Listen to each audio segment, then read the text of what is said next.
आइए आज हम देखते हैं 12th केमिस्ट्री यूनिट 9 उपसहसंयोजी यौगिक का रसायन भाग एक में हम आईपीसी नामकरण तक पढ़ेंगे और भाग 2 में हम जो अगला वीडियो लाएंगे उसमें देखेंगे संयोजकता बंध सिद्धांत, क्रिस्टल क्षेत्र सिद्धांत। तो आइए आज का हम क्लास स्टार्ट करते हैं। पहला उपसहसंयोजी रसायन या कोऑर्डिनेशन केमिस्ट्री किसे कहते हैं। तो रसायन विज्ञान की वह शाखा जिसके अंतर्गत उपसहसंयोजक यौगिकों का अध्ययन किया जाता है उपसहसंयोजी रसायन कहलाता है। अनेक कोऑर्डिनेशन कंपाउंड का अध्ययन करेंगे हम, उसको उपसहसंयोजी रसायन कहते हैं या कोऑर्डिनेशन केमिस्ट्री कहा जाता है। जैसे उदाहरण है रक्त का हीमोग्लोबिन और पौधों का क्लोरोफिल, ये क्रमशः आयरन और मैग्नीशियम की उपसहसंयोजी यौगिक है।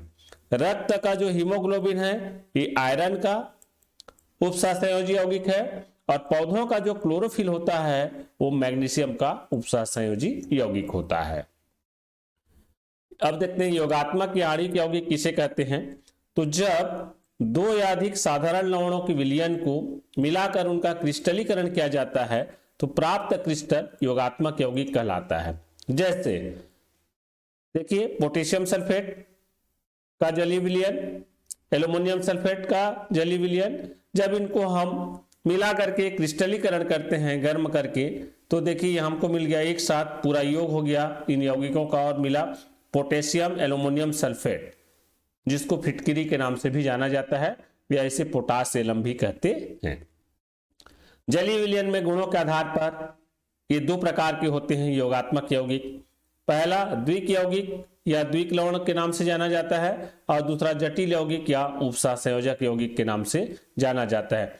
हम आज जो यहाँ अध्ययन करेंगे उपसहसंयोजक यौगिक के बारे में, फिर भी इसके पूर्व हम द्विक यौगिक और जटिल यौगिक क्या है पहले देख लेते हैं।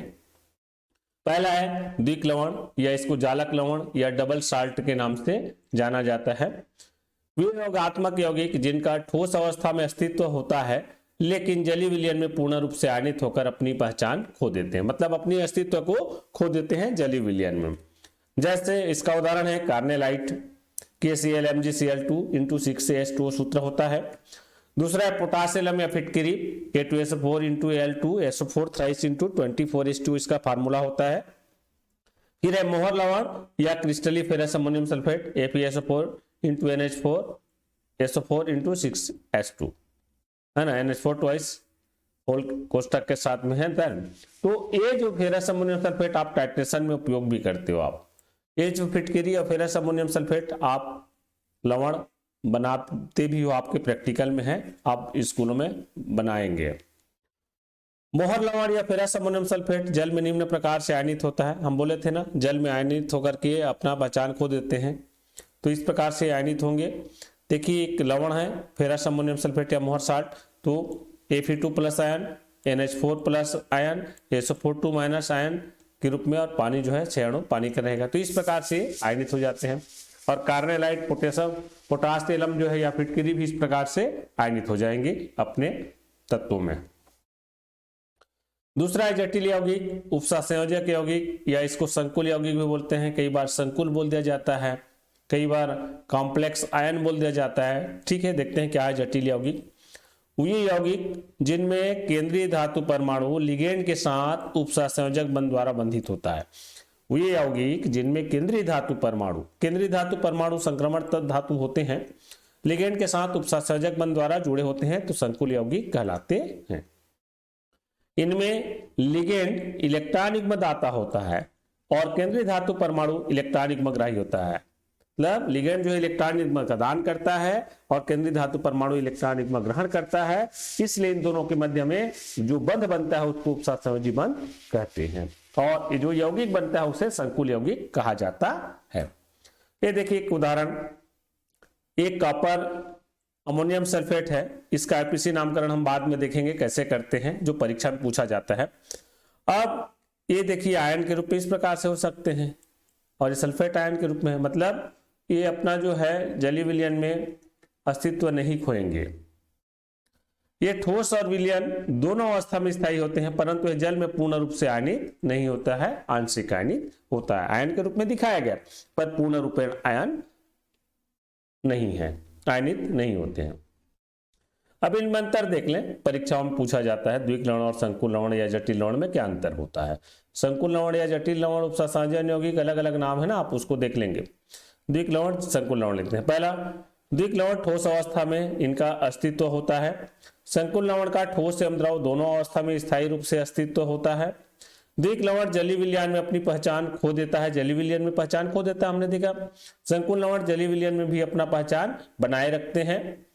द्विक लवण जल में पूर्ण आयनित हो जाते हैं। संकुल लवण जल में कभी कभी आंशिक आयनित होते हैं।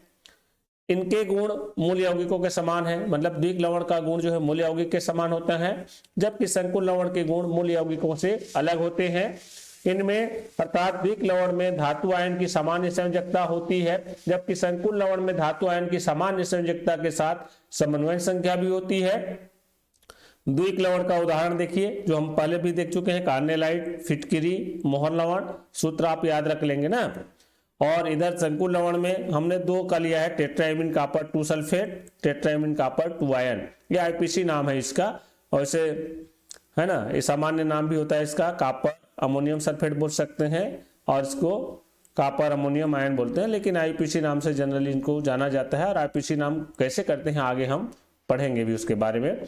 उसके पहले सबसे पहले देख ले संकुल यौगिक के उदाहरण और विभिन्न भागों के नाम के साथ किसको क्या क्या बोला जाता है संकुल यौगिक में। तो देखिए, सबसे पहले ये जो है संकुल यौगिक का हमने उदाहरण लिया है कॉपर अमोनियम सल्फेट का। और ये जो आप घेरा देखे, मैं हटा दे रहा हूं, देखिए ये डॉटेड लाइन है, जितना मतलब जितना जो बड़ा कोष्टक के अंदर है, इस बड़ा कोष्टक के अंदर वाले को बोला जाता है उपसंयोजी क्षेत्र, है ना। मैं लिख दिया हूं बड़ा कोष्टक करके। तो जो बड़ा कोष्टक है उपसंयोजी क्षेत्र, उसके अंदर में जो भी यौगिक है ना। अब ये जो सल्फेट में घेरा माना, सल्फेट में देखिए गोल घेरा हटा देता हूं, ये देखिए सल्फेट में गोल घेरा है, मतलब जो बड़ा कोष्टक के बाद जो लिखा हुआ है ऋणायनिक यौगिक, इसको बोला जाता है आयनीकरण क्षेत्र। ये आयनीकरण क्षेत्र है। यहाँ पे बड़ा कोष्टक के बाद या तो धन आयन रहेंगे या ऋण आयन रहेंगे।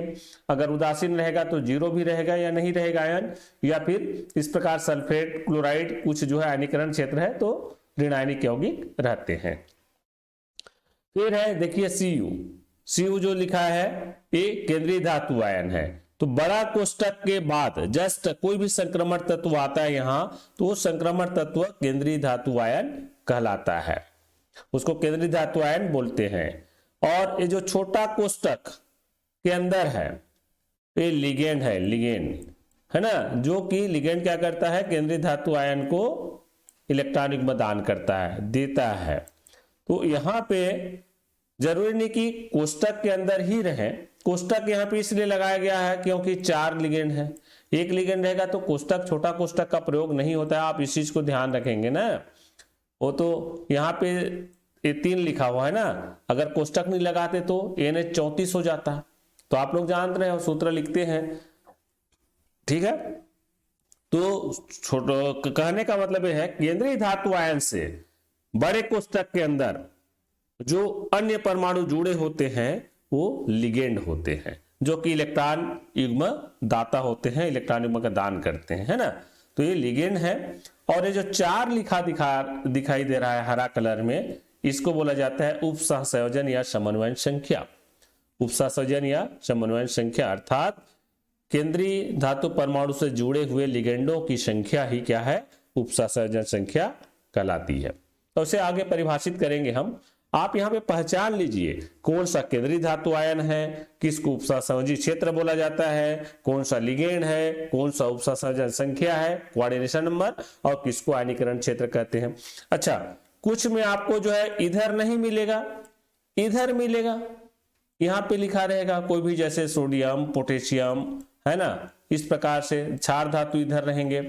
तो क्षार धातु रहेंगे तो धनात्मक क्षेत्र होता है, इसका धन आयन वाला क्षेत्र होता है, तो वो भी आयनीकरण क्षेत्र ही बोल सकते हैं या धनात्मक क्षेत्र है, ठीक है। तो बड़ा कोष्टक के अंदर ही आपको जो है संकुल आयन मिलेंगे, संकुल यौगिक जो बोलते हैं हम लोग। अब ये दूसरा उदाहरण है, देखिए इसी हम एक आयन के रूप में लिए, ये संकुल आयन है, यहाँ पे FeCN6 4- तो आप समझ सकते हैं Fe केंद्रीय धातु आयन है। ये जो बड़ा कोष्टक है उपसहसंयोजी क्षेत्र है ना, बड़ा कोष्टक को उपसहसंयोजी क्षेत्र बोला जाता है। Cn इसमें लिगेंड होगा, 6 जो है उपसहसंयोजन संख्या होगा, और ये 4- आयनीकरण क्षेत्र है, तो इसकी जो है आयन की संख्या है। तो इस प्रकार से आपको पहचानना होगा किसको किसको क्या क्या नामकरण करते हैं।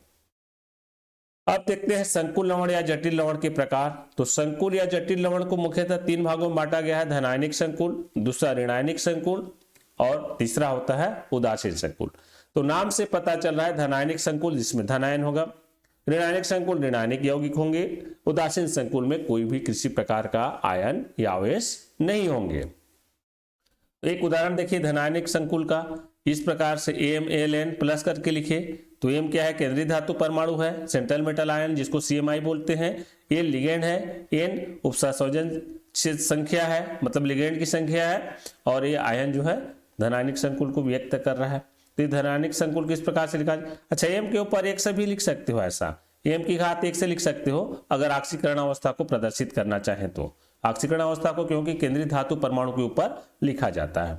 या फिर इसको इस प्रकार से लिख सकते हैं हम धनायनिक संकुल को, देखिए AmLN, और कोष्टक के बड़ा कोष्टक के बाहर रहेगा आयनीकरण क्षेत्र। आयनीकरण क्षेत्र देखिए एक तो धन आयन के रूप में रख सकता है, या धन आयन नहीं है तो यहाँ पे कोई भी जो है ऋणायनिक यौगिक रहेंगे, जैसे सल्फेट, क्लोराइड है ना, वो रहता है। तो इस प्रकार से अगर फार्मूला में लिखा रहेगा तो आप पहचान सकते हो धनायनिक संकुल किसको बोलेंगे। ये उदाहरण देखिए, आयन वाला धन आयन वाला है तो आपको तो आसानी से पहचान हो जाता है, लेकिन इस प्रकार का आएगा, देखिए यहाँ पे बड़ा कोष्टक के बाद लिखा हुआ है ऋणायनिक यौगिक, तो भी वो धनायनिक संकुल होता है। अब ऋणायनिक संकुल की बात करें तो धनायन की जगह में ऋणायन आएगा, देखिए AmLN माइनस है ना। या फिर इसमें क्या होता है, बड़ा कोष्टक के पहले लिखा रहेगा कोई क्षार धातु रहेगा, इधर जो है कोई धनात्मक यौगिक रहेगा, केटायन रहेंगे, तो उसको Y से प्रदर्शित करते हैं, है ना। प्रदर्शित देखिए उदाहरण में ऋणायन वाले में तो दिक्कत नहीं है आपको, 4- आ गया, यहाँ पे केंद्रीय धातु आयन और लिगेंड और उसकी संख्या है, ये आयन है। अब ऋणायनिक संकुल में एक उदाहरण ऐसा है, तो क्षार धातु पहले लिख दे, मान लो क्षार धातु जैसे कि 4 है तो FeCN6 से लिखा गया, तो बड़े कोष्टक के बाहर यहाँ पे धनायनिक या केटायन जो है लिखा रहेगा, ठीक है, बड़ा कोष्टक के बाद कुछ नहीं रहेगा, ऋणायनिक संकुल है। इस चीज को आपको रखना है, पहचानना है इस प्रकार से संकुल। जब तक आप संकुल को नहीं पहचान पाएंगे तब तक आपको IPC नामकरण में दिक्कत जाएगी, क्योंकि ऋणायनिक संकुल में हम जब नामकरण करते हैं तो जो सेंट्रल मेटल आयन होता है उसमें 8 जोड़ा जाता है। उदासीन संकुल देखिए आगे पीछे कुछ नहीं रहेगा, आगे पीछे कुछ नहीं रहेगा कहने मतलब बड़ा कोष्टक के पहले और बड़ा कोष्टक के बाद कुछ भी नहीं रहेंगे, या फिर उसमें 0 हो सकता है, अगर रहेगा भी तो इसमें जो है घातांक 0 रहेगा। तो ये उदाहरण है देखिए इसका NiCO4। तो इस प्रकार से आप धनायनिक संकुल, ऋणायनिक संकुल, उदासीन संकुल को वर्गीकृत करके पहचान कर सकते हैं। तो आपको पहचानना होगा जब IPC नामकरण करते हैं तब। ऋणायनिक संकुल का तो विशेषकर पहचानना होगा, क्योंकि आप जब उसका IPC नामकरण करेंगे तो सेंट्रल मेटल आयन में 8 जुड़ेगा, बाकी के मेट नहीं जुड़ता है ना। अब लिगेंड के आधार पर जटिल लवण के प्रकार, लिगेंड के आधार पर उपसहसंयोजी यौगिक के प्रकार देखते हैं। तो मुख्यतः 2 प्रकार का होता है, होमोलेप्टिक जटिल यौगिक और हेट्रोलेप्टिक जटिल यौगिक। होमोलेप्टिक, हेट्रोलेप्टिक, नाम से पता चल रहा है होमोलेप्टिक बोल रहे हैं माने समान, हेट्रोलेप्टिक मतलब असमान, है ना। तो होमोलेप्टिक में क्या होगा, लिगेंड की संख्या, लिगेंड के आधार पर बोल रहा है ना, लिगेंड के आधार पर। तो अगर समान लिगेंड होगा तो होमोलेप्टिक होगा, और अलग अलग लिगेंड जुड़े रहेंगे केंद्रीय धातु आयन से तो हेट्रोलेप्टिक होगा। तो हम परिभाषित करते हैं, लिगेंड के सभी दाता परमाणु समान हो, अर्थात एक ही प्रकार के लिगेंड हो तो होमोलेप्टिक जटिल यौगिक कहलाते हैं। देखिए FeCN6 6 लिगेंड है तो समान है, सभी साइनाइड है, ठीक है। NiCO4 सभी कार्बोनिल है, इसमें एक ही प्रकार के 4 कार्बोनिल है, लेकिन क्या है, एक ही प्रकार के लिगेंड है। NiNH3 4 वाला देख रहे हैं हमने, सभी के सभी अमोनिया है, एमीन है, तो चारों एमीन है, ठीक है, तीनों प्रकार का हमने संकुल लिया, ये ऋणायनिक संकुल, उदासीन संकुल, धनायनिक संकुल। अब हेट्रोलेप्टिक, जिनमें लिगेंड के दाता परमाणु अलग अलग या होते हैं, अर्थात अलग अलग लिगेंड होंगे, अलग अलग लिगेंड आएगा इसमें। उदाहरण से देखिए, यहाँ पे 2 लिगेंड अमोनिया का है और 2 लिगेंड क्लोरीन का है, क्लोरो हो जाएगा है ना। एक के उदाहरण इसमें है 2 अमोनिया 2 क्लोरीन, तो इसमें अलग अलग लिगेंड है। तो आप हेट्रोलेप्टिक जटिल यौगिक और होमोलेप्टिक जटिल यौगिक की पहचान इस प्रकार से कर सकते हैं। अब आता है उपशास्त्री यौगिकों से संबंधित कुछ सामान्य परिभाषाएं जो कि परीक्षाओं में पूछे जाते हैं और आपको पता भी होना चाहिए कि इसको क्या बोलते हैं, जो कि हमने पहले वर्गीकरण किया था ना। तो आइए हम इसको परिभाषित करते हैं। पहला है उपसंयोजन मंडल या समन्वयन मंडल, जो बड़ा कोष्ठक बोले थे ना, कोऑर्डिनेशन स्फीयर। तो परिभाषित करेंगे तो केंद्रीय धातु परमाणु तथा उससे सीधे जुड़े हुए लिगेंडों को सामूहिक रूप से उपसंयोजक मंडल कहते हैं। केंद्रीय धातु परमाणु और उससे जुड़े हुए लिगेंडों को सम्मिलित रूप से सबको मिला करके उपसंयोजक मंडल कहते हैं और इसे बड़ा कोष्ठक से प्रदर्शित करते हैं, है ना। या बोल सकते हैं केंद्रीय धातु परमाणु तथा उससे जुड़े लिगेंडों को बड़े कोष्ठक में लिखते हैं, इन सभी को सम्मिलित रूप से समन्वय मंडल कहते हैं या उपसंयोजन मंडल या कोऑर्डिनेशन स्फीयर कहते हैं। ये देखिए, एक जटिल यौगिक है K4Fe6 पोटेशियम फेरोसाइनाइड, है ना। अब इसमें क्या हुआ, समन्वय मंडल की बात करेंगे तो इतना वाला बड़ा कोष्ठक के अंदर वाला आएगा। ये देखिए Fe6, तो आपको समझ में आ गया होगा, ठीक है। बड़ा कोष्ठक के अंदर जो भी केंद्रीय धातु आयन और लिगेंड रहता है, इन सभी को सम्मिलित रूप से उपसंयोजन मंडल कहते हैं। दूसरा उदाहरण में देखिए, ये बड़ा कोष्ठक के अंदर है CrNH3 तो हमने यहां पे लिया, Cl को छोड़ दिया। क्यों? क्योंकि समन्वय मंडल हम पढ़ रहे हैं, उपसंयोजन मंडल पढ़ रहे हैं, कोऑर्डिनेशन स्फीयर पढ़ रहे हैं, तो केंद्रीय धातु परमाणु और लिगेंड ही आएंगे इसके अंदर, जो कि बड़ा कोष्ठक से इसको हम अंदर में प्रदर्शित कर देते हैं। कोष्ठक के बाहर का क्षेत्र आयनीकरण क्षेत्र कहलाता है, नोट है। और उपसंयोजन मंडल में उपस्थित स्पीसीज अनायनिक होती है। अब आता है उपसंयोजन संख्या। तो केंद्रीय धातु परमाणु आयन से जुड़े लिगेंडों की संख्या को उपसंयोजन संख्या कहते हैं। पहले हमने नामकरण के समय देखा। या आप बोल सकते हो आप केंद्रीय धातु आयन और लिगेंड के साथ बने उपसंयोजक बंधों की संख्या उपसंयोजन संख्या कहलाती है। दोनों तरह से आप परिभाषित कर सकते हो। नोट है, यदि केंद्रीय धातु परमाणु से द्विधंतु लिगेंड जुड़ा हो तो उनकी संख्या को 2 से गुणा कर उपसंयोजन संख्या ज्ञात करते हैं। याद रखेंगे, केंद्रीय धातु परमाणु द्विधंतु लिगेंड से जुड़ा हो तो 2 से गुणा करके उपसंयोजन संख्या ज्ञात करेंगे। ये देखिए कुछ उदाहरण है। संकुल यौगिक हमने लिया, उपसंयोजन संख्या इसमें 2 है, 2 लिगेंड है। इसमें 4 है तो 4 होगा, ये सल्फेट नहीं होगा ना, ये तो आयनीकरण क्षेत्र है। इसमें 4 है तो उपसंयोजन संख्या 4। इसमें क्या है, 3 और 3 6। यहां पे देखिए 3 है ना, 3 है, लेकिन क्या है, एथिलीन डाइएमीन बोला जा रहा है, तो ये द्विधंतु लिगेंड है। तो द्विधंतु लिगेंड है, इसलिए 2 से गुणा करेंगे तो 2 तिया 6 आएगा। ये क्लोरीन को नहीं गिनेंगे ना, ये कोष्ठक के बाहर है।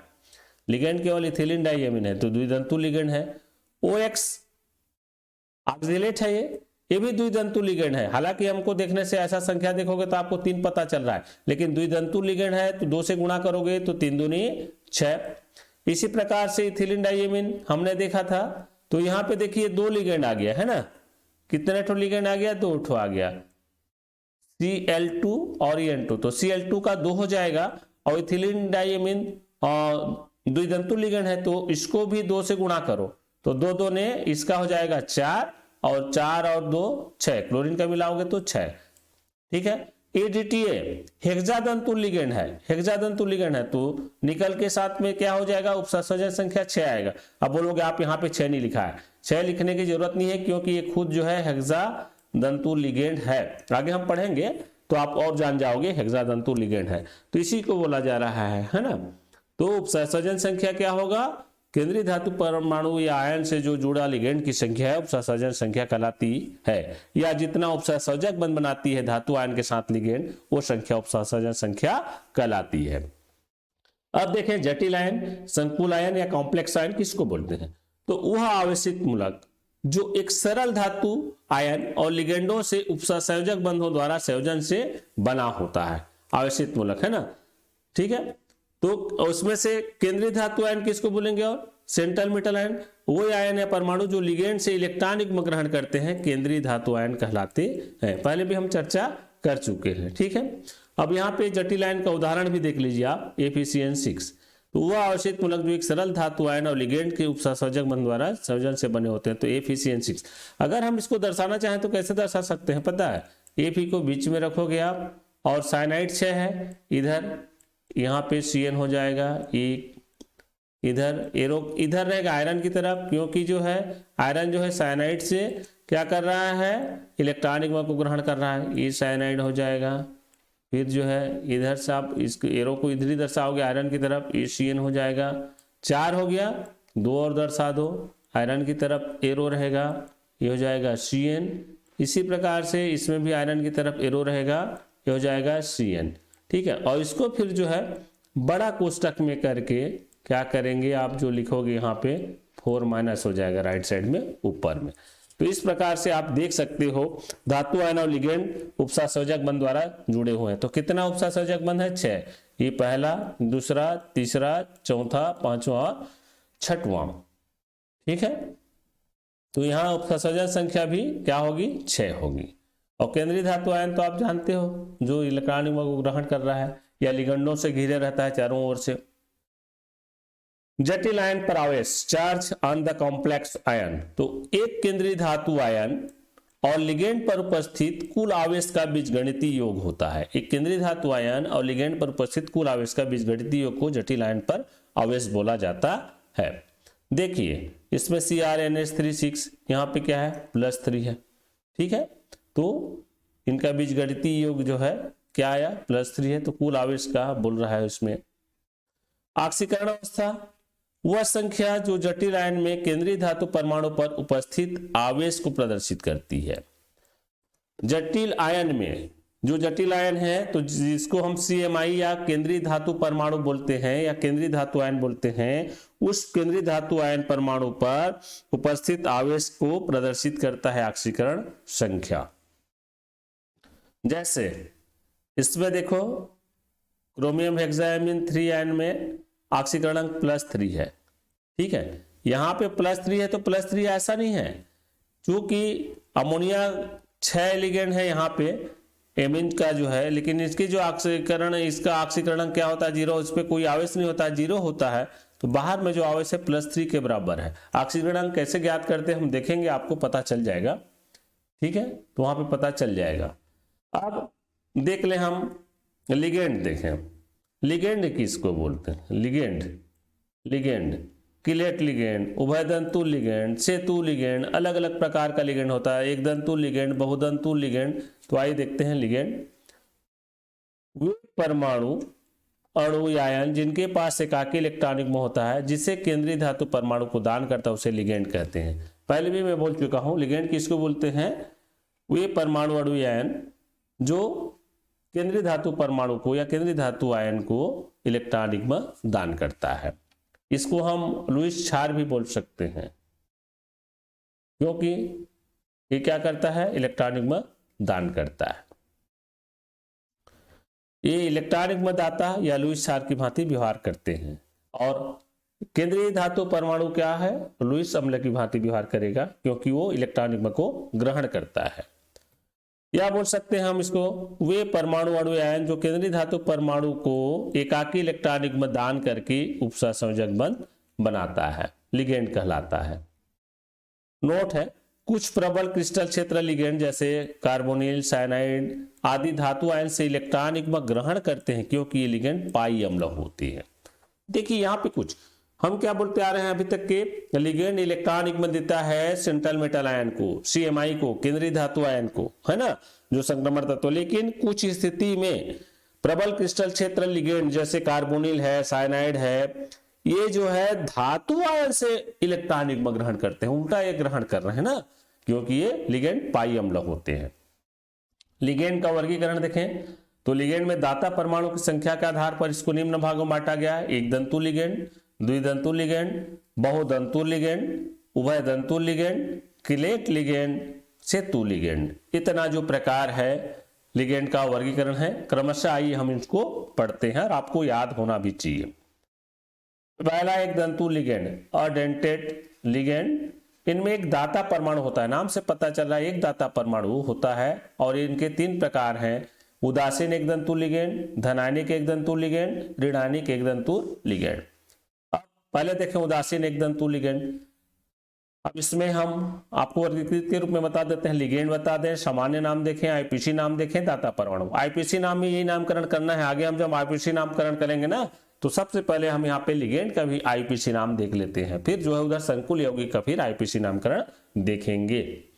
देखिए पहली अमोनिया NH3 सामान्य नाम है, लेकिन इसको एमिन पढ़ेंगे, दाता परमाणु नाइट्रोजन होगा। H2O जल होता है, लेकिन इसको एक्वा पढ़ेंगे जब ये जो है कोऑर्डिनेशन केमिस्ट्री में आएगा, इस पार्ट में आप जल को एक्वा पढ़ोगे, है ना। ऑक्सीजन दाता परमाणु है। ANO नाइट्रिक ऑक्साइड है, लेकिन यहाँ पे नाइट्रोसिल पढ़ा जाएगा, दाता परमाणु इसमें नाइट्रोजन है, एकाकी इलेक्ट्रॉनिक बंध वही दान करेंगे। CH3 फास्फिन है, फास्फिन ही पढ़ोगे आप, P है दाता परमाणु। CO कार्बन मोनोऑक्साइड को यहाँ कार्बोनिल पढ़ोगे आप, कार्बन मोनोऑक्साइड नहीं पढ़ोगे इस पार्ट में, और दाता परमाणु ऑक्सीजन है। C6H5N पिरिडीन, पिरिडीन ही पढ़ोगे आप, नाइट्रोजन दाता परमाणु है। CH थायोकार्बोनिल पढ़ेंगे इसको हम, और S दाता परमाणु है। PPH3 ट्राइफेनिल फास्फिन, इसमें फास्फोरस जो है दाता परमाणु है। और NH2 हाइड्रोजन, हाइड्रोजन पढ़ोगे, नाइट्रोजन जो है इसमें दाता परमाणु है। तो ये उदासीन एक दंतु लिगेंड है। अब देखते हैं धनायनिक एक दंतु लिगेंड। इनके अंत में इयम जुड़ता है, धनायनिक एक दंतु लिगेंड के अंत में इयम जुड़ेगा। देखते हैं नामकरण में, देखिए ANO प्लस, वहां नाइट्रोसिल पढ़ते थे, प्लस आ गया तो क्या हो गया नाइट्रोसोनियम, सामान्य नाम, तो आईपीसी नाम भी नाइट्रोसोनियम है, और दाता परमाणु N है, नाइट्रोजन इलेक्ट्रॉनिक में दान करेगा। NO2 प्लस, नाइट्रोनियम पढ़ेंगे इसको, NO2 रहता है तो नाइट्रो पढ़ते हैं ना, लेकिन प्लस आ गया, नाइट्रोनियम बोलेंगे। धनायनिक एक दंतु लिगेंड है, यम जुड़ रहा है, नाइट्रोजन दाता परमाणु है। H2N फिर NH3 प्लस, हाइड्रोजनियम होगा, हाइड्रोजनियम में भी नाइट्रोजन दाता परमाणु है, ठीक है। तो इनमें दाता परमाणु कौन है, नाइट्रोजन है, धनायनिक एक दंतु लिगेंड में। अब देखते हैं ऋणायनिक एक दंतु लिगेंड, अंत में O लगाएंगे, इसका O लगाते हैं, ठीक है। तो देखिए इसका नाम Cl क्लोराइड, तो क्लोराइड को क्लोरो, लेकिन आजकल क्लोरिडो बोलते हैं, वो लगाना है ना, तो क्लोरिडो भी पढ़ते हैं, तो क्लोरिडो लिखना है आईपीसी नाम में आप इसको। Br माइनस, ब्रोमाइड को ब्रोमिडो, I आयोडाइड को iodo, F ion, fluoride ion को फ्लोरिडो, OH हाइड्रोक्सिल आयन को हाइड्रोक्सिडो, हाइड्रोक्सो बोलते थे पहले, आजकल हाइड्रोक्सिडो का प्रयोग किया जाता है, जैसे हाइड्रोक्सो भी लिखो तो गलत नहीं है। Cn माइनस, साइनो या साइनिडो, NC आइसोसाइनो या आइसोसाइनिडो, H माइनस हाइड्राइडो, N-3 नाइट्राइडो, और दाता परमाणु इसमें दिखा भी दिया जा रहा है, जैसे N है इसमें। ACO एसीटेट, एसीटेटो ऑक्सीजन दाता परमाणु है, ठीक है।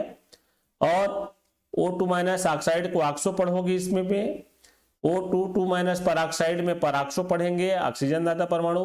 S2 माइनस में सल्फिडो, सल्फर दाता परमाणु। SO3 2 माइनस में सल्फिटो पढ़ोगे आप इसको, S दाता परमाणु है।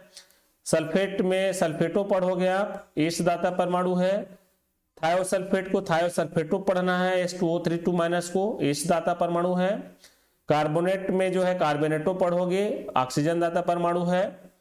नाइट्रो पढ़ोगे इसको, NO2 माइनस को, ONO माइनस नाइट्राइट को नाइट्रीटो पढ़ना है, ऑक्सीजन दाता परमाणु। NO3 माइनस नाइट्रेट में नाइट्रेटो पढ़ोगे, नाइट्रोजन दाता परमाणु। NH2 माइनस में इमाइड है, इमिडो पढ़ोगे, नाइट्रोजन दाता परमाणु। NH माइनस 2 इमाइड है, इमाइडो पढ़ोगे इसको, नाइट्रोजन दाता परमाणु। अब आता है द्विदंतु लिगेंड। एक दंतु लिगेंड का हमने तीनों प्रकार देखा, उदासीन, धनायनिक और ऋणायनिक। ये आपको याद रहना चाहिए, ऋणायनिक का तो ज्यादातर ही पूछा जाता है और उदासीन से पूछा जाता है आपको आईपीसी नामकरण में। द्विदंतु लिगेंड तो जिसमें 2 दाता परमाणु होता है, तो देखते हैं उदाहरण। पहला आया एथिलीन डाइएमीन, देखो H2N CH2 CH2 NH2, इसको सामान्य ऐसा लिख दिया रहेगा आपके बुक में EN, है ना, लेकिन फार्मूला ये होता है इथिलीन डाइएमीन इसमें आईपीसी नामकरण जब हम करेंगे तो एथेन 1,2 डाइएमिन करेंगे, एथेन 1,2 डाइएमिन पढ़ोगे इसको, 2 नाइट्रोजन इसमें दाता परमाणु है, 2 नाइट्रोजन जो है दाता परमाणु है, और आवेश इस पर कोई नहीं रहता है, 0 रहता है, याद रखेंगे, ऑक्सीकरण निकालेंगे तो ना। और बाकी ऋणायनिक धनायनिक में कितना आवेश रहता है आप आवेश भी देख चुके हो, उसमें जो चार्ज रहता है। C2O4O 2- O एक्स से प्रदर्शित करते हैं, बुक में O से लिखा है, मतलब वो ऑक्जिलेट है, इसको आईपीसी नाम में ऑक्जिलेटो पढ़ोगे, और दोनों ऑक्सीजन, इसमें 2 ऑक्सीजन जो है दाता परमाणु होगा, आवेश -2 होगा। ऑक्सीकरण याद करोगे तो वहां पे काम आएगा आईपीसी नाम में। अब आता है NH2CH2CO-, GLY लिख दिए रहेगा इसको बुक में। ग्लाइसिनेट है, इसको ग्लाइसिनेटो पढ़ोगे, नाइट्रोजन और ऑक्सीजन दाता परमाणु है, इसमें -1 आवेश होता है, याद रखेंगे। DMG लिखा रहेगा, डाइमेथिल ग्लाइऑक्जिम, DMG लिखा है मतलब डाइमेथिल ग्लाइऑक्जिम है, डाइमेथिल ग्लाइऑक्जिमिटो पढ़ोगे इसको, और 2 नाइट्रोजन परमाणु दाता होंगे, -1 ऑक्सीकरण अवस्था होता है, आवेश -1 है ना। ये देखिए इसका जो सूत्र है DMG का, डाइमेथिल ग्लाइऑक्जिम का, तो इसमें ये जो नाइट्रोजन है और ये नाइट्रोजन, यहाँ पे देखिए चिन्ह बनाया है ना, यहाँ पे लोन पेयर ऑफ इलेक्ट्रॉन है, तो इस इलेक्ट्रॉन को जो है दान करते हैं, इसलिए इसको हम दाता परमाणु कहते हैं नाइट्रोजन को। इसका सूत्र आप देख सकते हैं डाइमेथिल ग्लाइऑक्जिम का, 2 मेथिल समूह है ना, डाइमेथिल ग्लाइऑक्जिम 2 कार्बन है और NOH से जुड़ा हुआ है, इधर NO- होगा, तो इसका स्ट्रक्चर होता है, ठीक है, 2 दाता परमाणु होते हैं इसमें। अब पॉलीदंतुर लिगेंड, तो पॉलीदंतुर में त्रिदंतुर, चतुर्दंतुर, षटदंतुर, इस प्रकार के लिगेंड है, तो 3 या अधिक दाता परमाणु होगा, 3 दाता परमाणु तो त्रिदंतुर, 4 दाता परमाणु तो चतुर्दंतुर, 5 दाता तो पंचदंतुर, 6 दाता परमाणु तो षष्टदंतुर लिगेंड के नाम से जाना जाता है। तो देखते हैं लिगेंड, दाता परमाणु और उस पर आवेश। तो ये देखिए डाइएथिलीन ट्राइएमीन, डाइएथिलीन ट्राइएमीन। अब यहाँ पे आप जो चिन्ह देख रहे हो, इसमें क्या है, इसमें जो है आपका CH2 रहेगा ना, CH2 CH2 CH2 CH2, ठीक है, CH2 है, तो डाइएथिलीन C2H4, एक एथिलीन C2H4, 2 एथिलीन, 2 एथिलीन हो गया। अब ट्राइएमीन, ये पहला एमीन, दूसरा एमीन और तीसरा एमीन, इस प्रकार से फार्मूला है, ठीक है। इसमें दाता परमाणु 3 नाइट्रोजन है, त्रिदंतु लिगेंड होगा, आवेश 0 होगा। फिर है ट्राइएथिलीन ट्राइएमीन, उसी प्रकार से ट्राइएथिलीन टेट्राएमीन आ गया, 4 एमीन आ गया, और 3 जगह में आपका CH2 वाला जाएगा। इसमें 4 नाइट्रोजन परमाणु दाता है, आवेश 0 रहेंगे। उसके बाद आता है EDTA, जिसका पूरा नाम होता है एथिलीन डाइएमीन टेट्राएसीटो, EDTA लिखा रहेगा आपके बुक में, इसका उपयोग करता है, आईपीसी नाम में भी पूछा जाता है आप लोगों के। तो 2 नाइट्रोजन परमाणु और 4 ऑक्सीजन परमाणु दाता होंगे, -4 चार्ज रहता है EDTA में, याद रखेंगे, -4 है ना। 6 दाता परमाणु है इसमें टोटल, देखो 4 और 2 6, इसलिए षटदंतुर लिगेंड है। ये इसकी संरचना है EDTA का, आप देख सकते हैं EDTA का ये जो है सूत्र है या संरचना है, तो आपको सूत्र या संरचना याद कर लो, पर जो है EDTA लिखोगे तो भी चलेगा। उभयदंतु लिगेंड, वो एक दंती लिगेंड जिसमें 2 अलग अलग दाता परमाणु होते हैं, किंतु एक समय में एक ही परमाणु केंद्रीय धातु आयन से जुड़ता है, उभयदंतु लिगेंड कहते हैं। एक दंती लिगेंड ही है, लेकिन 2 अलग अलग दाता परमाणु होते हुए भी एक ही समय में एक ही परमाणु केंद्रीय धातु आयन से जुड़ता है। जैसे देखिए उदाहरण है इसमें Cn-, Nc-, CSN-, SCN-, है ना, ये उभयदंतु लिगेंड होते हैं। कभी ये कार्बन तो कभी नाइट्रोजन, है ना। कभी देखिए इसमें इस स्थिति में नाइट्रोजन, तो उभयदंतु लिगेंड क्या है, एक समय में एक ही परमाणु केंद्रीय धातु आयन से जुड़ेगा, दोनों नहीं जुड़ेगा।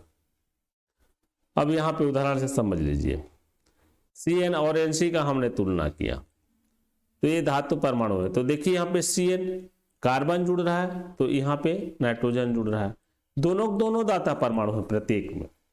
इसी प्रकार HCN में यहाँ ए से जो है दाता परमाणु का काम कर रहा है, थायो ग्रुप जो है सल्फर ग्रुप, और यहाँ पे एन ग्रुप कर रहा है।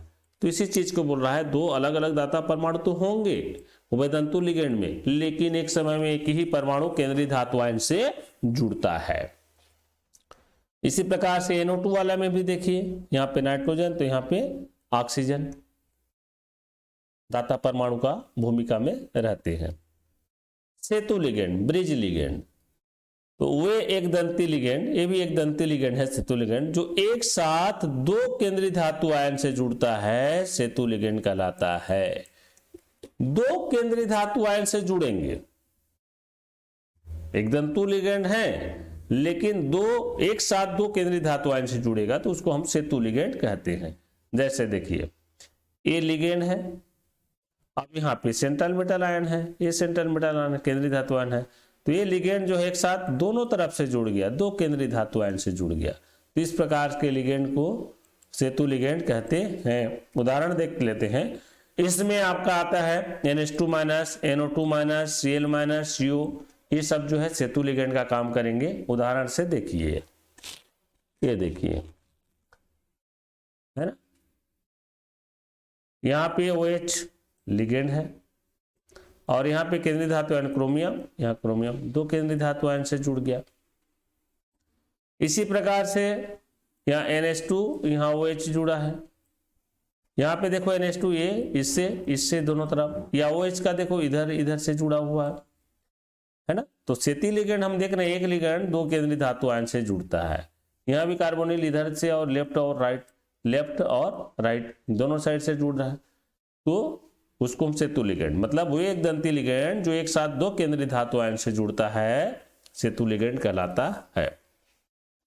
इसका IPC नामकरण दिया हुआ है, इसमें म्यू जोड़ते हैं। खैर अभी IPC नामकरण आप देखे नहीं हो, जब देखेंगे तो और क्लियर हो जाएगा उधर। अब किलेट लिगेंड, किलेट कॉम्प्लेक्स या किलेट किसको बोलते हैं, तो वे द्विदंतु या बहुदंतु लिगेंड जो केंद्रीय धातु परमाणु से जुड़कर वलय बनाते हैं, है ना। वे बहुदंतु, सीधा ऐसा भी बोल सकते हैं, वे बहुदंतु लिगेंड जो केंद्रीय धातु परमाणु से जुड़कर वलय बनाते हैं, इस वलय को किलेट लिगेंड तथा बने यौगिक को किलेट कहते हैं। जैसे इथिलीन डाइएमीन देखिए, H2N CH2 CH2 NH2, ये किलेट लिगेंड है। C2O4 ऑक्जिलेट किलेट लिगेंड है। DMG डाइमेथिल ग्लाइएक्जिम EDTA 4-, ये भी किलेट लिगेंड है। तो ये सब किलेट लिगेंड है, और इनके साथ अगर केंद्रीय धातु परमाणु जोड़कर वलय का निर्माण करेगा तो उसको हम किलेट कहते हैं। ये देखिए किलेट बना इथिलीन डाइएमीन के साथ में कॉपर का किलेट है। Cu ये केंद्रीय धातु आयन है, और यहाँ पे जो है एथिलीन डाइएमीन जुड़ गया, देखो इधर से है ना, एक एथिलीन डाइएमीन और इधर दूसरा एथिलीन डाइएमीन जो है, तो दो एथिलीन डाइएमीन में दो नाइट्रोजन परमाणु दाता होता है, तो ये इधर से दाता, ये इधर दाता, ये इधर दाता, इधर दाता।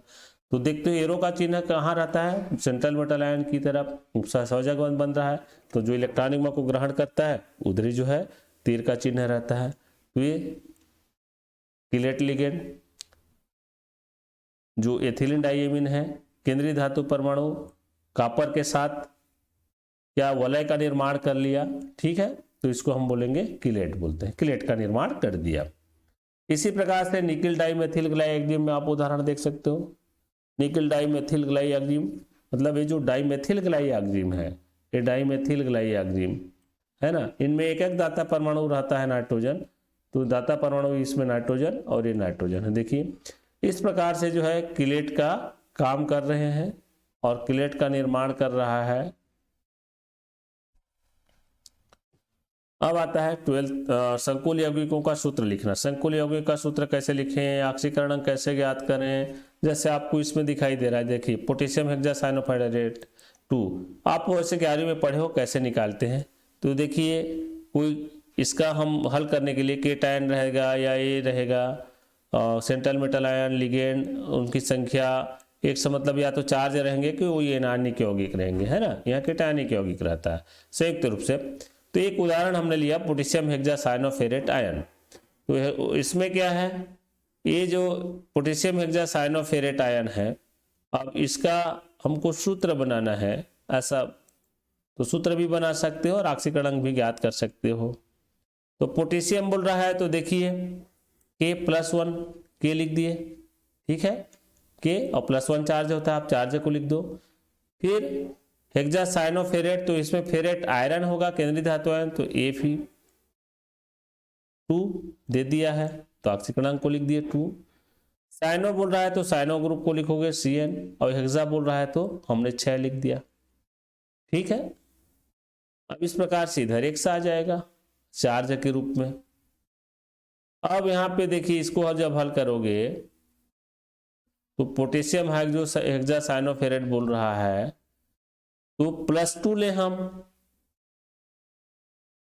+2 सेंट्रल मेटल आयन के लिए, ये है ना, आयरन का क्या है +2 होता है ऑक्सीकरण, तो ये +2 को लिया हमने आयरन के लिए।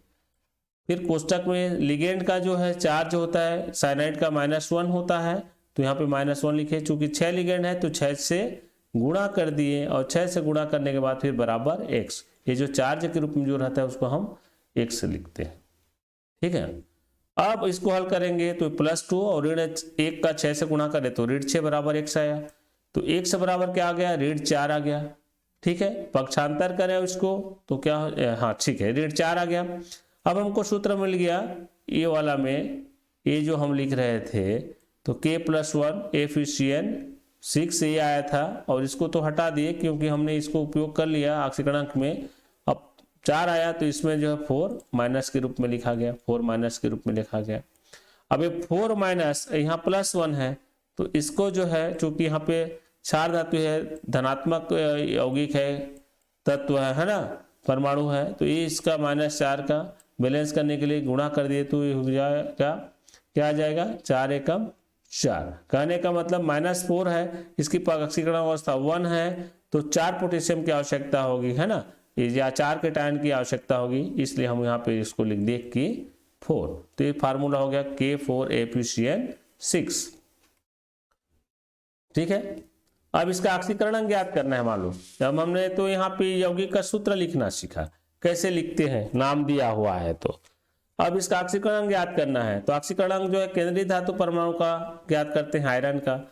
तो देखो यहाँ पे 4 पोटेशियम है, 4 कर दिए, +1 ऑक्सीकरण अवस्था है, +1 से गुणा करें, इसको 1 मानेंगे आयरन का, और साइनाइड 6 है तो 6 लिख दिए, -1 ऑक्सीकरण अवस्था है -1, और कोई चार्ज नहीं है तो बराबर 0 लिख दिए यहाँ पे। अब उसके बाद इसको हल करें, तो हल करेंगे तो इस प्रकार से आ जाएगा, ये 4 आ जाएगा, 4 एकम 4 धन x, 6 गुणित ऋण 1 का गुणा करो ऋण 6 बराबर 0। अब x का मान निकालना है तो क्या करेंगे, पक्षांतर करेंगे हम, तो ऋण 6 इधर जाएगा तो धन 6 हो जाएगा, और धन 4 इधर जाएगा तो ऋण 4, तो 6 ऋण 4 लिख दिए उसको, है ना। इसको चाहो तो आप ऐसा धन 6 कर सकते हो, धन 6 ऋण 4 करके आप लिख दो उसको, तो आंसर आ जाएगा +2। तो आयरन का ऑक्सीकरण अवस्था क्या हो जाएगा, +2 आएगा। तो इस प्रकार से आप ऑक्सीकरण अवस्था ज्ञात कर सकते हो, ऑक्सीकरण ज्ञात कर सकते हैं। अब संकुल यौगिकों का सूत्र लिखना है, तो क्या करते हैं, सबसे पहले नियम को बता दूं, पुनः सरल धन आयन को आवेश सहित लिखो, जैसा कि हमने लिखा था।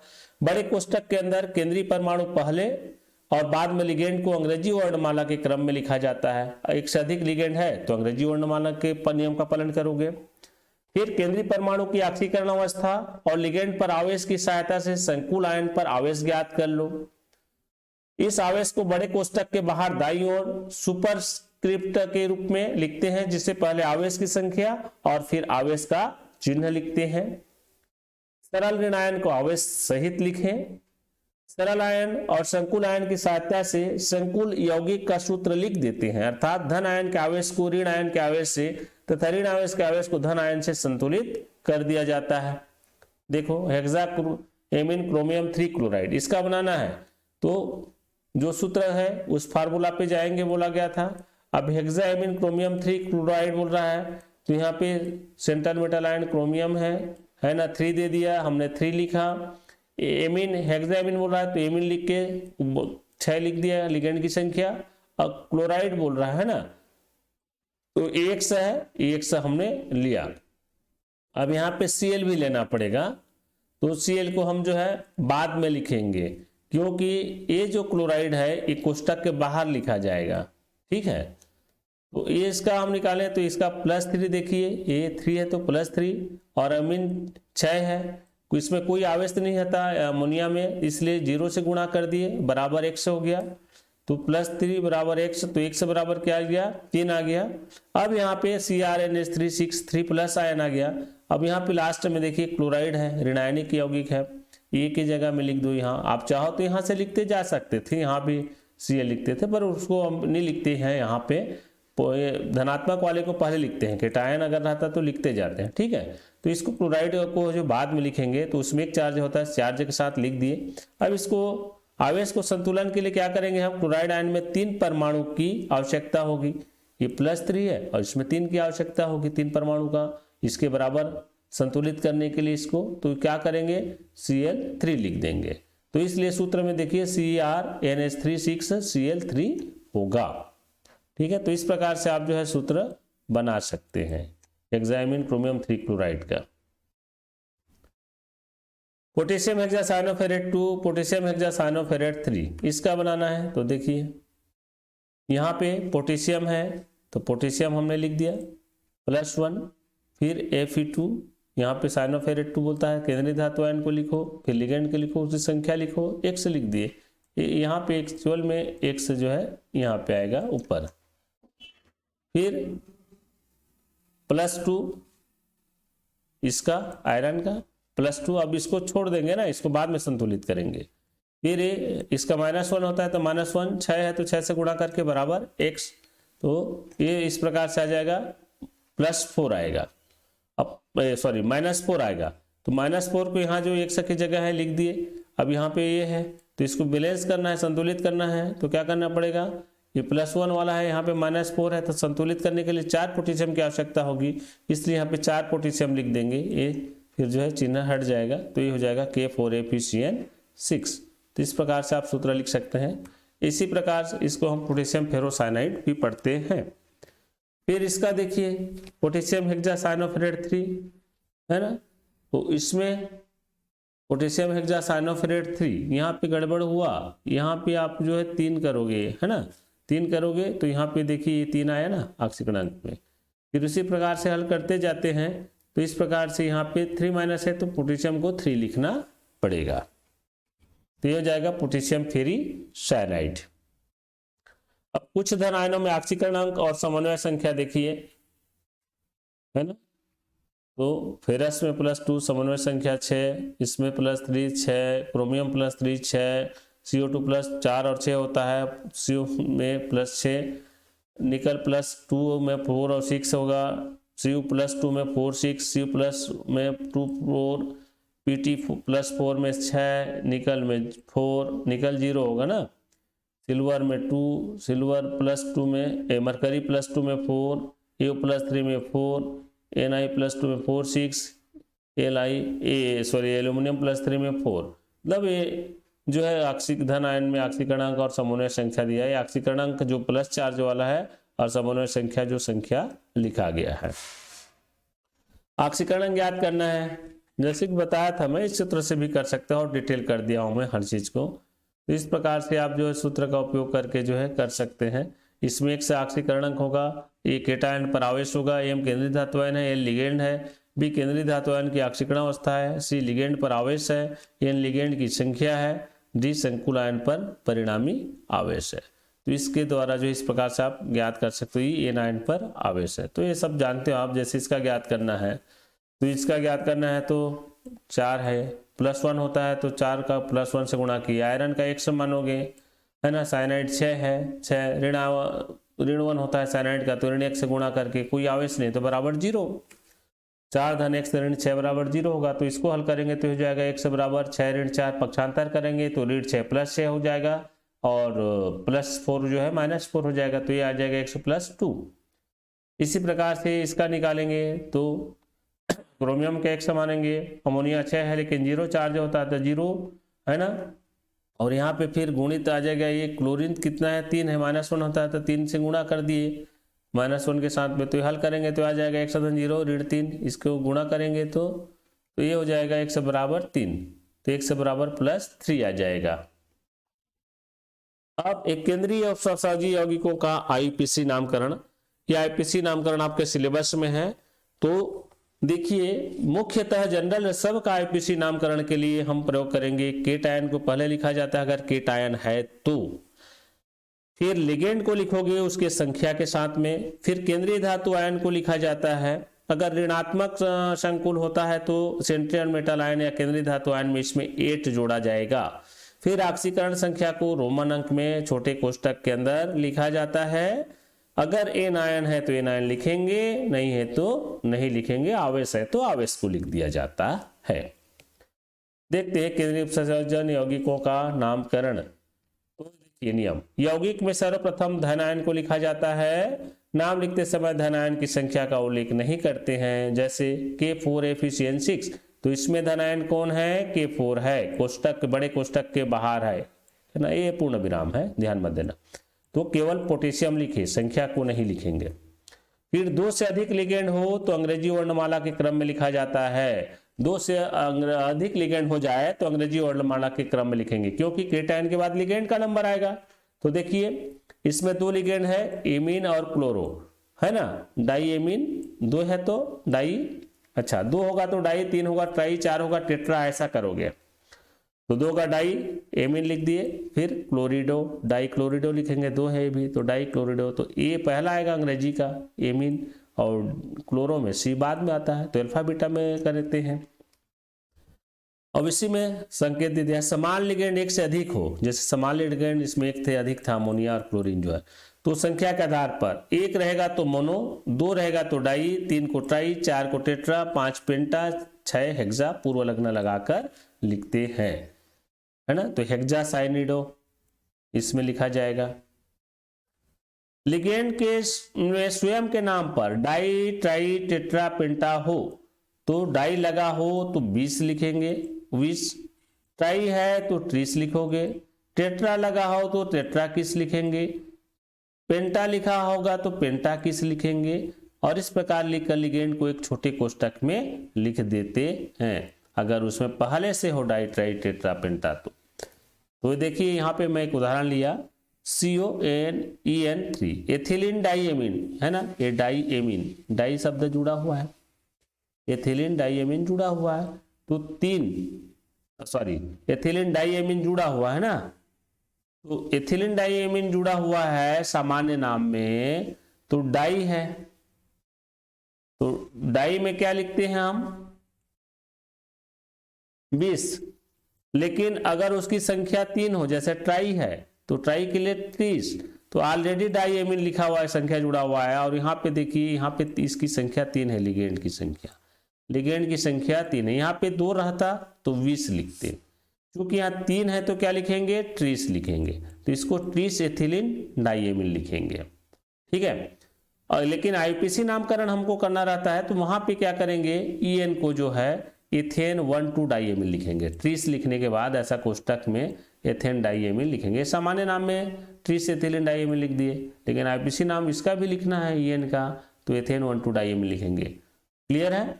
अगर 2 रहता है यहाँ पे तो यहाँ पे 20 लिखते हैं, ठीक है, आप समझ गए होंगे। हाँ, एक याद रखने योग्य बात है, आईपीसी 2004 के अनुसार ऋणावेशित निगंडों के नाम के अंत में ईडो जुड़ता है, जैसे क्लोरो को क्लोरिडो, साइनो को साइनिडो, हाइड्रोक्सी को हाइड्रोक्सीडो, वहां पे बताया था। अब इसके बाद केंद्रीय धातु का नाम लिखा जाता है, तो इसमें भी ध्यान देना है, अगर संकुल ऋणावेशित है, ऋणावेशित संकुल हो तो केंद्रीय धातु आयन में 8 जड़ लगाते हैं, जैसे है हेक्सासाइनोफेरेट लिख दिया यहाँ पे, हेक्सासाइनोफेरेट, तो इसमें 8 लगा दिए केंद्रीय धातु आयन में। धनात्मक या उदासीन संकुल में केंद्रीय धातु आयन का साधारण नाम लिखते हैं, इसमें 8 वेट नहीं लगाएंगे। जैसे ये है, ये धनात्मक संकुल है तो यहाँ पे केंद्रीय धातु को केवल सिल्वर लिख दिया गया, है ना, सिल्वर लिख दिया गया। यही अगर रहता ऋणात्मक में तो अर्जेंटेट होता, सिल्वरेट नहीं होगा, अर्जेंटेट, उसका लैटिन नाम में जुड़ेगा 8, ठीक है। धातु की ऑक्सीकरण अवस्था को रोमन संख्या में छोटे कोष्टक के अंदर बंद करके लिखा जाता है। जैसे देखिए आयरन का ऑक्सीकरण अंक केंद्रीय धातु आयन का 2 है, तो फेरेट लिख के यहाँ पे 2 रोमन अंक में लिखा गया है। यौगिक के अंत में ऋण आयन को लिखा जाता है। अगर ऋण आयन है तो अंत में लिखा जाएगा, और नाम लिखते समय ऋण आयन की संख्या का उल्लेख नहीं करते हैं।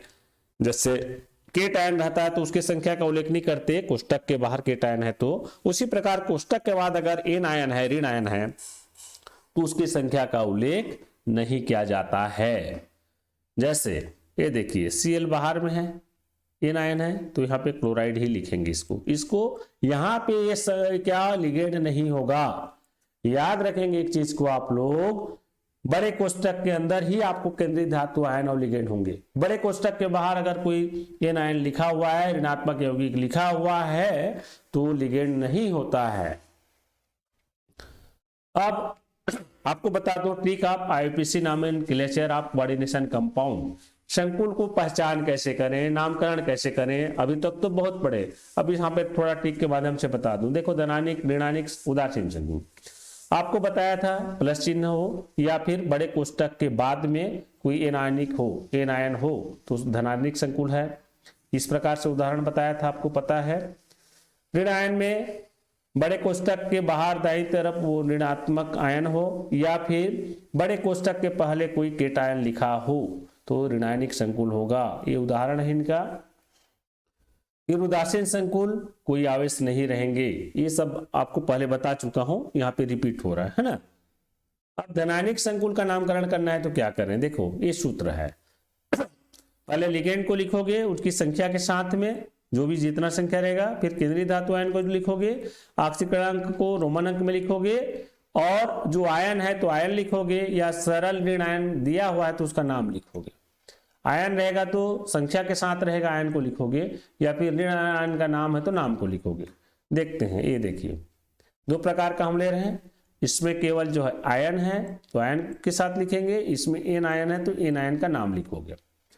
इसका देखें, देखिए तो अब इसका लिखना है तो क्या करना है, लिगेंड कौन है, अमोनिया है, जिसको एमीन पढ़ोगे, और कितना है 4, तो हो जाएगा टेट्रा एमीन हो जाएगा, ठीक है। और इसमें क्या है ये सल्फेट आएगा, यहाँ भी टेट्रा एमीन होगा, तो दोनों में आ जाएगा। तो इसके लिए क्या करेंगे, ऑक्सीकरणांक को पहले ज्ञात करते हैं ना, तो ऑक्सीकरणांक पहले ज्ञात कर लो।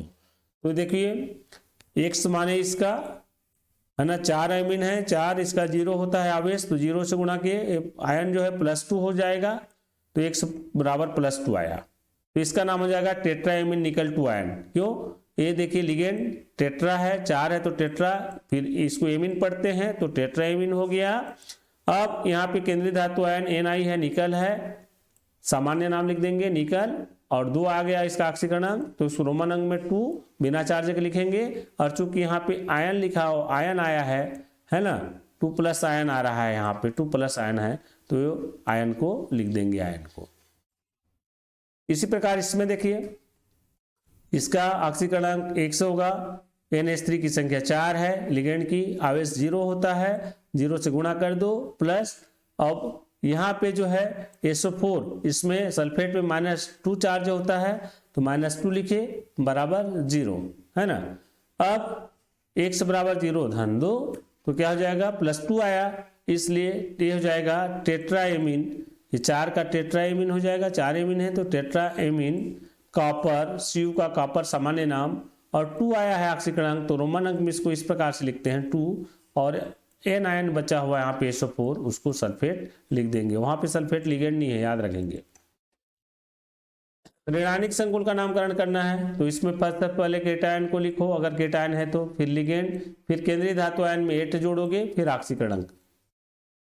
ये देखिए, और आयन है तो आयन को लिखोगे।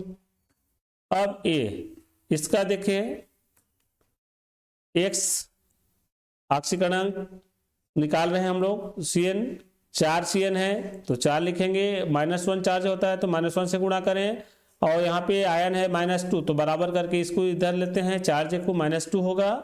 फिर इसको हल करें तो देखो 4 एकम 4 होता है ना, धन ऋण का गुणा ऋण, तो ऋण 4 है, पक्षांतर करें तो धन 4 हो गया, तो 4 में 2 घटाएंगे तो आ गया +2। अब +2 आ गया तो अब इसका नामकरण आप आसानी से कर सकते हो, ये हो जाएगा टेट्रा साइनिडो निकलेट 2N, 4 है तो टेट्रा साइनिडो, ये निकल है, ऋणायनिक संकुल है तो बोला गया था निकल, इसमें 8 जोड़ोगे तो निकिलेट हो जाएगा, है ना। और 2 ये ऑक्सीकरण अवस्था को इस प्रकार से लिखते हैं रोमन अंक में, और यहाँ पे ऋण आयन है तो उस आयन को आयन लिख देते हैं। इधर देखिए कि पोटेशियम पहले है चार्ज +1 होगा, सिल्वर का 1 समान होगा केंद्रीय धातु आयन का, इसका 2 है तो 2, ऋण 1 होता है तो ऋण 1 से गुणा करोगे, हल करेंगे तो इस प्रकार से आ जाएगा 2 - 1 तो x बराबर +1 हो गया। अब +1 हो गया, ठीक है, तो इसका जब आईपीसी नामकरण करेंगे तो ये हो जाएगा पोटेशियम डाइसाइनिडो अर्जेंटेट 1, है ना। केटायन का नाम पहले करेंगे ना, इधर आयन लिखा गया है यहाँ पे, तो पोटेशियम का पोटेशियम लिखेंगे, फिर क्या होगा डाइसाइनिडो, ये 2 है, लिगेंड तो डाई हो गया, साइनो का साइनिडो करना है बोला था, और अर्जेंटेट, अर्जेंटम है इसका लैटिन नाम, तो 8 जोड़ना है तो अर्जेंटेट हो जाएगा, ऑक्सीकरण अंक 1 है तो 1 हो जाएगा। तो इस प्रकार से जो है आप ऋणायनिक संकुल का नामकरण कर सकते हैं, किसी भी ऋणायनिक संकुल को नाम दे सकते हैं। उदासीन संकुल का नामकरण, इसमें लिगेंड, केंद्रीय धातु आयन और ऑक्सीकरण अंग लिखेंगे, बिल्कुल ये सबसे सरल है। ये देखिए सूत्र है इनका, तो इसका करना है तो ये सबसे पहले ऑक्सीकरण अंग निकालना है, निकल के 1 से मानते हैं, कार्बोनिल की संख्या 4 है, इसका आवेश 0 होता है तो 0 से गुणा होगा, 0 आएगा तो 1 बराबर 0, तो इसका नाम हो जाएगा टेट्रा कार्बोनिल निकल 0, 4 है तो टेट्रा कार्बोनिल, है ना लिगेंड का नाम, और केंद्रीय धातु आयन निकल है तो निकल, और चूंकि ये 0 आ गया ऑक्सीकरण अंक तो 0 होगा। इसी प्रकार इस पे निकालो, इसका 1 से मानेंगे, 3 अमोनिया है तो 3 लिखे, अमोनिया में चार्ज 0 तो 0 से गुणा करें, 3 क्लोरीन है क्लोरीन लिखे, क्लोराइड है तो, और इसका चार्ज -1 होता है तो -1 से इसको गुणा करते हैं, बराबर कोई आवेश नहीं है तो 0 कर दिए। अब हल करेंगे तो 1 बराबर 3 शून्यम 0 और 3 एकम 3 होगा, ये तो ये क्या हो जाएगा ऋण 3 होगा, यहाँ पे धन 3 लिखा है, धन ऋण का गुणा ऋण होता है तो ऋण 3 होगा, है ना, और बराबर 0। अब पक्षांतर करेंगे इसको तो ये हो जाएगा 1 बराबर +3, x = +3, तो ऑक्सीकरण +3 आ गया। तो अब इसका नामकरण करेंगे तो हो जाएगा, अच्छा 2 इसमें लिगेंड है तो अल्फा बीटा प्रयोग करेंगे तो एमीन का पहले आता है अंग्रेजी में तो ट्राई, है ना, ट्राई एमीन हो जाएगा, फिर उसके बाद ट्राई क्लोरिडो, क्लोरो भी सही है, उसे क्लोरिडो लिखा जाता है आजकल तो क्लोरिडो कर लो आप लोग, और IR को इरिडियम सेम नाम लिखेंगे, और 3 ऑक्सीकरण अवस्था है तो रोमन अंक में इसको लिख दिए छोटे कोष्टक में 3, तो इस प्रकार से इसका आईपीसी नामकरण होगा ट्राई एमीन ट्राई क्लोरिडो इरिडियम 3। तो आप सीख गए होंगे इस प्रकार से आईपीसी नामकरण करना है। अब उपसंयोजक यौगिकों का नामकरण करना है ना, तो एक और ट्रिक दे दिया हूं मैं, ऐसा इस प्रकार से आप सूत्र से प्रयोग कर सकते हो करके, धन आयन, फिर लिगेंड, केंद्रीय धातु आयन, ऑक्सीकरण संख्या, ऋण आयन का प्रयोग करोगे। तो इसका स्टार्ट है, सारांश है, 2 से अधिक लिगेंड हो तो अंग्रेजी वर्णमाला क्रम में लिखो बोल रहा है, समान लिगेंड से एक से अधिक हो तो संख्या के आधार पर 2 को डाई, 3 को ट्राई, 4 को टेट्रा, 5 को पेंटा, 6 को हेक्सा पूर्वलग्न लगाकर लिखते हैं। लिगेंड में स्वयं के नाम पर डाई, ट्राई, टेट्रा, पेंटा हो तो 20, 30, टेट्राकिस, पेंटाकिस लिखकर लिगेंड को छोटे कोष्टक में लिखते हैं। ये सारांश है, आपको सारांश बता रहा हूं मैं, है ना। संकुल ऋणावेशित हो तो केंद्रीय धातु आयन में 8 लगा देते हैं, धनात्मक या उदासीन संकुल में केंद्रीय धातु आयन का साधारण नाम लिखते हैं, फिर ऑक्सीकरण संख्या को छोटे कोष्टक के अंदर रोमन अंक में लिखते हैं। पूरे नियम का ये निचोड़ है, सार है, आपको याद रखना होगा। जैसे K3FeCN6 है तो पोटेशियम हेक्सासाइनिडो फेरेट 3 होगा, कैसे निकालते हैं सब बता दिया था मैं। ये है तो इसका नाम हेक्साएमीन क्रोमियम 3 क्लोराइड होगा, और कुछ यौगिकों का नाम और आईपीसी नाम यहाँ पे दिया गया है, आप इस आधार पर भी समझ सकते हैं, ठीक है। तो इस आधार पे जो है आप आईपीसी नाम बिल्कुल जो है लिखिए, लेकिन ऑक्सीकरण अंक भी आपको ज्ञात करना पड़ेगा, तभी आप आईपीसी नाम लिख सकते हो। समन्वय बहुलक फलक होता है एक, तो केंद्रीय धातु परमाणु और उससे जुड़े लिगेंड की द्विक स्थान व्यवस्था को समन्वय बहुफलक कहते हैं।